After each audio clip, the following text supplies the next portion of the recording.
আসসালামু আলাইকুম। স্বাগতম জানাচ্ছি আমার চ্যানেলের আরেকটি ভিডিও দেখার জন্য।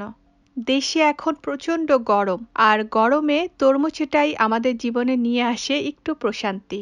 আমি আজকে এই প্রশান্তির তরমুজ দিয়েই 3 রকমের মজার আর হেলদি শরবত বানাবো। সারাদিন রোজা রেখে তরমুজের 1 গ্লাস মজার ঠান্ডা শরবত খেলে মন প্রাণ পেট জুড়িয়ে যাবে।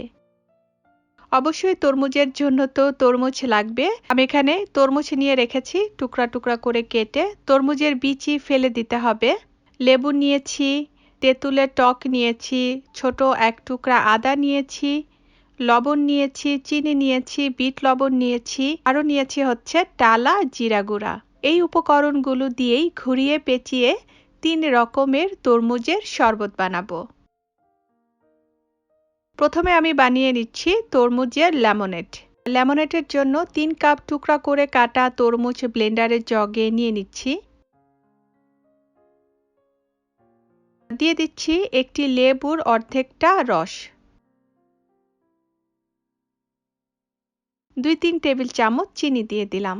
চিনিটা অবশ্যই স্বাদমতো দিতে হবে, আবার একদমই না দিলেও চলবে। কিছু পরিমাণ লবণ দিয়ে দিলাম। এখন সবগুলো উপকরণ ভালো করে ব্লেন্ড করে নিব। এক্সট্রা কিন্তু কোনো পানি দেওয়ার দরকার নেই তরমুজের শরবতে, কারণ তরমুজ নিজেই একটি পানি জাতীয় ফল। তরমুজের লেমনেডটা হয়ে গেছে। এখন বানিয়ে নিচ্ছি তরমুজ আদার শরবত। আদা আমাদের শরীরের জন্য খুবই উপকারী, তাই আদা তরমুজের এই শরবতটা খুবই হেলদি। কিছু পরিমাণ টুকরা করে কাটা তরমুজ ব্লেন্ডারের জগে নিয়ে নিলাম। 1 চা চামচ টুকরা করে কাটা আদা নিয়ে নিলাম। কিছু পরিমাণ লবণ দিয়ে দিলাম। একটি লেবুর অর্ধেকটির রস দিয়ে দিলাম। 2 টেবিল চামচের মতো চিনি দিয়ে দিলাম। সবগুলো উপকরণ ভালো করে ব্লেন্ড করে নিচ্ছি। ব্লেন্ড করা হয়ে গেলে ছাঁকনি দিয়ে ছেঁকে নিব। আদা দিয়েছি বলে ছেঁকে নিচ্ছি শরবতটা। আদার কোনো আঁশ যাতে শরবতে না থাকে তাই ছেঁকে নিচ্ছি। এখন বানিয়ে নিচ্ছি তরমুজ তেঁতুলের শরবত। ব্লেন্ডারের জগে তরমুজের টুকরা কেটে নিয়ে রেখেছি। দিয়ে দিচ্ছি এর মধ্যে 4 টেবিল চামচ তেঁতুলের টক, আধা চা চামচ বিট লবণ আর পরিমাণ মতো সাদা লবণ দিয়ে দিলাম। 2 টেবিল চামচ লেবুর রস দিয়ে দিলাম।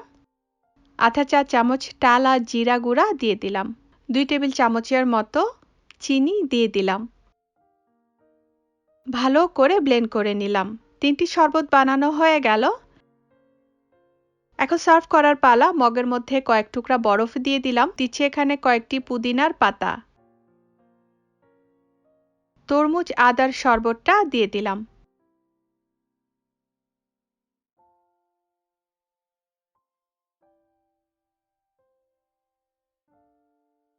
তরমুজের লেমনেডটাও নিয়ে নিলাম।